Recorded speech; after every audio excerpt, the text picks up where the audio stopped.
ABP news पर इस वक्त आ रही है महाराष्ट्र से बड़ी खबर। महाराष्ट्र में अपने पार्टी कार्यकर्ताओं को संबोधित करते हुए एनसीपी के अध्यक्ष शरद पवार ने कहा है कि महाराष्ट्र में कभी भी मध्यावधि चुनाव हो सकते हैं।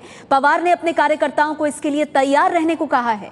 शरद पवार की पार्टी एनसीपी अभी बीजेपी की सरकार को बिना शर्त समर्थन दे रही है। पवार की पार्टी ने यह कहते हुए बीजेपी को समर्थन दिया था कि राज्य में स्थायी सरकार के लिए उन्होंने समर्थन दिया है, लेकिन अब खुद शरद पवार चुनाव की भविष्यवाणी कर रहे हैं। शरद पवार ने बड़ा बयान दिया है। यह कहा है कि महाराष्ट्र में मध्यावधि चुनाव की आशंका है। फडणवीस सरकार 5 साल चलती दिखाई नहीं देती और ऐसे में एनसीपी के कार्यकर्ताओं को चुनाव के लिए तैयार रहने को कहा है। यह स्थिति तब सामने आई है जब शरद पवार की पार्टी एनसीपी बिना किसी शर्त के बीजेपी के बिना कहे बाहर से समर्थन दे रही है फडणवीस सरकार को, लेकिन अब फडणवीस सरकार के लिए मुसीबत का सबब हो सकता है, चिंता की बात हो सकती है। शरद पवार का यह बयान जब उन्होंने अपने कार्यकर्ताओं से कहा है कि वो महाराष्ट्र में मध्यावधि चुनाव के लिए तैयार रहें, क्योंकि मध्यावधि चुनाव की स्थिति महाराष्ट्र में बन सकती है। एबीपी न्यूज संवाददाता नीलेश खरे हमारे साथ जुड़ गए। नीलेश, इस बयान के क्या मायने निकाले जाएं, खासतौर पर तब जब फडणवीस सरकार, जो कि अल्पमत की सरकार है टेक्निकली, उसको बाहर से समर्थन मिल रहा है शरद पवार की पार्टी का? शरद पवार आज 2 दिवसीय चिंतन शिविर को एनसीपी के जो कार्यकर्ता है उनके चिंतन शिविर को संबोधित कर रहे हैं और शुरुआत में ही उन्होंने साफ कर दिया है कि राज्य में आने वाले कुछ ही महीनों में मध्यावधि चुनाव जो है वो लग सकते हैं और ऐसे में एनसीपी को तैयार रहना होगा जो स्थिति बनेगी उसका सामना करने के लिए। जो नंबर 1 और नंबर 2 पर हारी हुई सीटें हैं उन्हें हमें ज्यादा तैयारी करनी होगी, तभी जाकर फिर सत्ता में हम लौट सकते हैं। जो गलतियां हुई है उन्हें सुधारना होगा और इसके साथ ये भी साफ कर दिया है शरद पवार ने कि कहीं न कहीं ये सरकार जो है वो भले ही सिर रखने के लिए एनसीपी ने अभी समर्थन दिया हो, पर यह समर्थन लगातार जारी रहेगा। ये कोई आश्वासन एनसीपी द्वारा नहीं दिया गया है और अगर बीजेपी किसी भी प्रकार का फैसला जो कि हित में राज्य के नहीं जाता ऐसा करती है तो ये सरकार गिर सकती है और इससे ये साफ संकेत कि मध्यावधि चुनाव आने वाले दिनों में महाराष्ट्र में हो सकते हैं। शुक्रिया नीलेश आपका इस जानकारी के लिए। शरद पवार ने ये बयान देकर एक तरह से चिंता बढ़ा दी है बीजेपी की, फडणवीस सरकार जिसे बाहर से एनसीपी का समर्थन मिला हुआ है।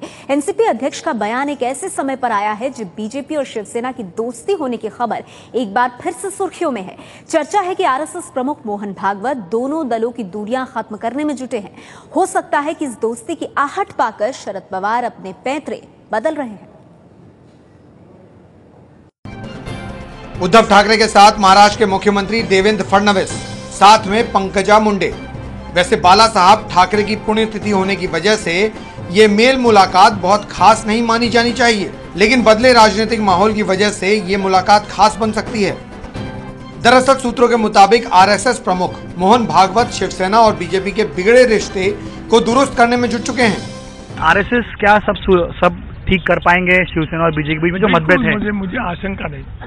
आरएसएस का हर आदमी उनके प्रमुख जो कहते हैं वो मानता है और करता है और शिवसेना में भी वही स्थिति है। शिवसेना कब तक शामिल हो सकती है, सत्ता में शामिल होगी कि नहीं? क्या आप एक बड़े नेता है, क्या आपका वैयक्तिक मत ये है कि शिवसेना में सत्ता में जाना चाहिए? मैं जोशी हूँ, ज्योतिषी नहीं हूँ। शिवसेना अभी अपने पत्ते खोलने के लिए तैयार नहीं है, लेकिन सूत्रों की माने तो उद्धव ठाकरे और देवेंद्र फडणवीस की ये मुलाकात 22 नवंबर तक राजनीतिक दोस्ती में तब्दील हो सकती है। इस बात का संकेत महाराष्ट्र के शिक्षा मंत्री विनोद तावड़े ने भी दिया है। पीटीआई में विनोद तावड़े का बयान छपा है जिसमें उन्होंने कहा है कि मुझे मोहन भागवत और उद्धव ठाकरे के बीच बातचीत की कोई जानकारी नहीं है, लेकिन बीजेपी ये जरूर चाहती है कि शिवसेना सरकार में शामिल हो। इस बीच प्रधानमंत्री मोदी ने भी ऑस्ट्रेलिया से बाला साहब ठाकरे को श्रद्धांजलि देकर शिवसेना को फील गुड का एहसास कराया है। लाखों लोगों के दिल में बसने वाले बाला साहब ठाकरे को नमन, उनसे हमेशा प्रेरणा मिलती है।